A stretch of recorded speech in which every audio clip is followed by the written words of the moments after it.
In a quiet town, a teacher becomes entangled in a terrifying mystery after her entire class, except one boy, vanishes overnight. Let's dive straight in. 2 years ago in Maybrook, teacher Justine entered her classroom and found it empty except for one student, Alex Lilly. The night before, at 2:17 a.m., her other 17 students left their homes and disappeared while running with their arms stretched out. Security cameras captured them leaving, but no kidnapper was seen. Police questioned Justine and Alex multiple times, but neither knew anything.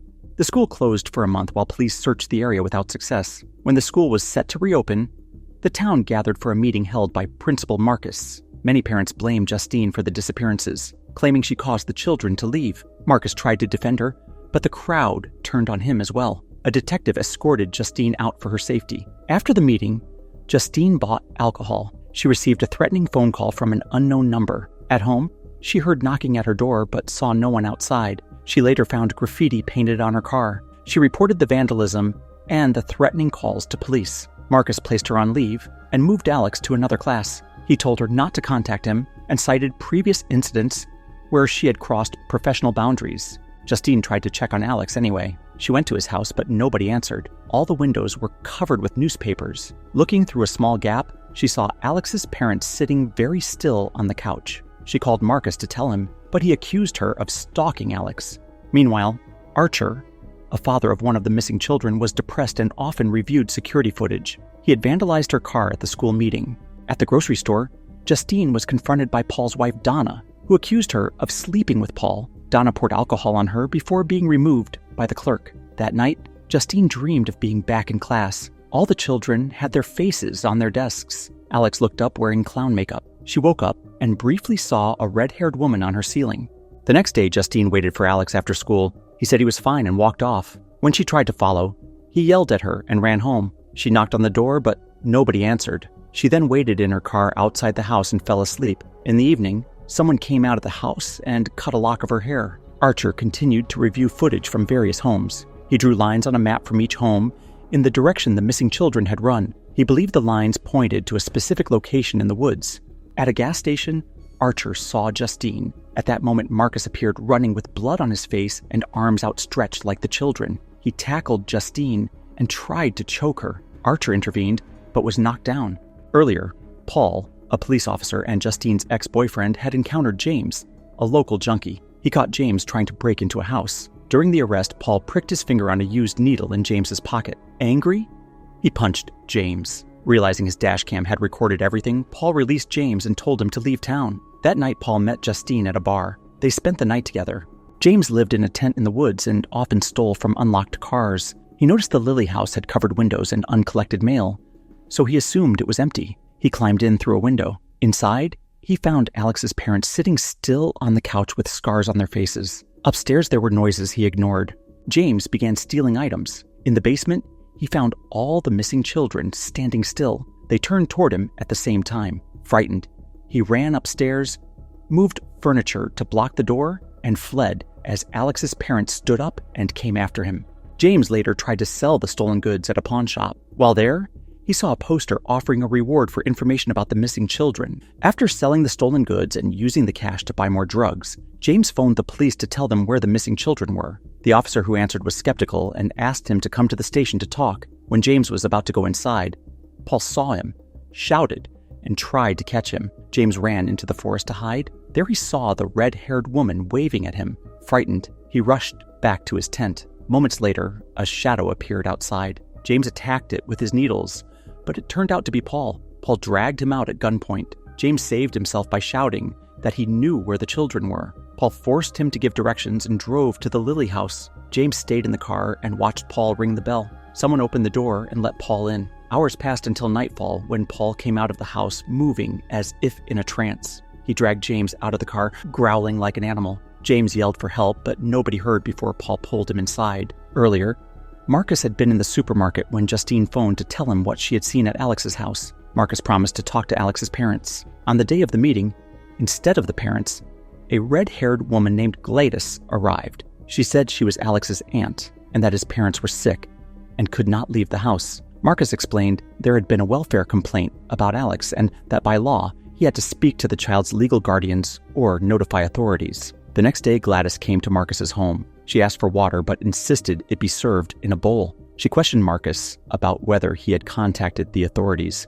After he said no, she took out a ribbon she had stolen from his office, wrapped it around a branch, and smeared it with her blood. When Marcus's husband Terry came over with a cloth for her injury, Gladys cut off a lock of his hair. Marcus reached for the phone to call police, but Gladys rang a bell. Marcus dropped the phone and went into a trance. As his body shook, Gladys wrapped Terry's hair around the stick and broke it. Marcus suddenly attacked Terry, choking him and vomiting black liquid onto his face, then headbutting him repeatedly until he died. Marcus only stopped when Gladys threw the stick into the bowl. She then removed Terry's hair and replaced it with Justine's hair before breaking the branch again. This sent Marcus out on a mission to kill Justine. The attack at the gas station followed, with Marcus chasing Justine through the store until Archer tackled him. Justine escaped to her car while Marcus broke a window trying to reach her. He was soon struck by another vehicle and killed. Archer later told police everything and met Justine outside the hospital. He now believed she was innocent. He showed her the map of where the children had run. Justine recognized the marked location as Alex's house. A flashback showed Alex before the disappearances. He was shy and often bullied at school. His parents were loving and happy. One night, they told him his Aunt Gladys would be staying with them because she was sick. Gladys arrived at night. The next morning, Alex peeked into her room and saw a red wig and a small tree with odd branches. Gladys looked back at him from the bed, making him close the door quickly. After school, nobody picked Alex up, so he walked home. In the living room, his parents sat at the table in a trance, speaking to him in a cold, robotic tone. A healthy-looking Gladys welcomed him and told him his parents were fine. Alex threw water at his father, but he only brushed it off. Gladys scolded Alex and sent him to his room without dinner.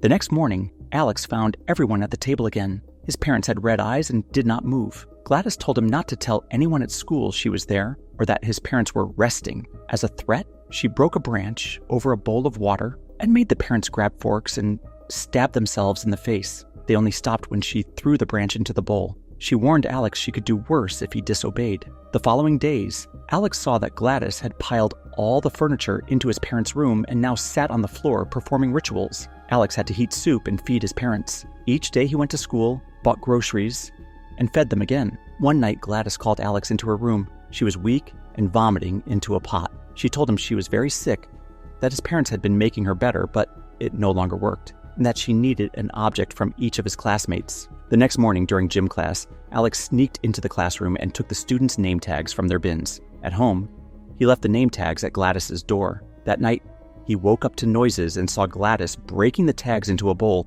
spitting into it, lighting a match, and ringing a bell. At that moment, all his classmates left their homes and entered Alex's house. During the investigation, Gladys put makeup on Alex's father and told police he had suffered a stroke and could not speak, so she was caring for the family. Expecting a search, she made Alex clean the house and remove the newspaper from the windows. She cut the children's hair for a spell that sent them into the forest. Alex then had to feed both his parents and the hidden children. One day he came home and saw a police car outside. Inside the house, Paul and James were standing in the middle room. Alex ran upstairs, but Gladys blocked him, saying they were leaving town the next day. She told him not to step over the salt line at her door, which his parents guarded. Meanwhile, Justine and Archer parked outside. They saw Paul step out, wave at them, and go back inside. They decided to follow him. Alex saw them from the window. Inside, Paul gestured again, and Justine stepped over a salt line by accident. James tackled Archer, but Archer's blows caused no pain. Paul chased Justine into the kitchen. She threw a pan at his face, but it had no effect.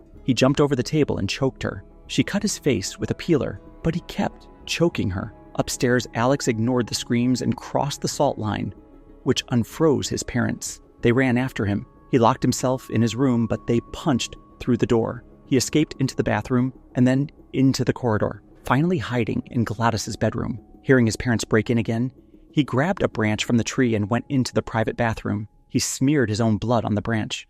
Downstairs, Archer kept fighting James, who recovered from each blow and came after him. James finally tackled Archer through the basement door, revealing all the hidden children. Justine grabbed Paul's gun and shot him in the neck. Black liquid came out, but he stayed standing. She shot him in the head. She then ran to the basement and shot James too. Archer searched the children for his son. Gladys appeared and ripped a necklace from Archer's neck. Seconds later, Archer attacked Justine from behind and began choking her while Gladys watched. At the same time, Alex took a hair from Justine's wig, wrapped it around the branch, and broke it. Suddenly, the children ran out of the basement and went after Gladys, who fled the house. They jumped through windows and chased her into neighboring houses. Neighbors watched as the children climbed fences and broke glass, following her. Eventually, one girl tackled Gladys, and the children piled on her and killed her. With Gladys dead, Archer and Alex's parents snapped out of the spell. Justine went upstairs and found Alex hugging his parents. Archer followed the trail and reunited with his own son. After the incident, Alex's parents were placed in an institution, and Alex went to live with a kinder aunt. The other children returned to their families, though it took time before they spoke again.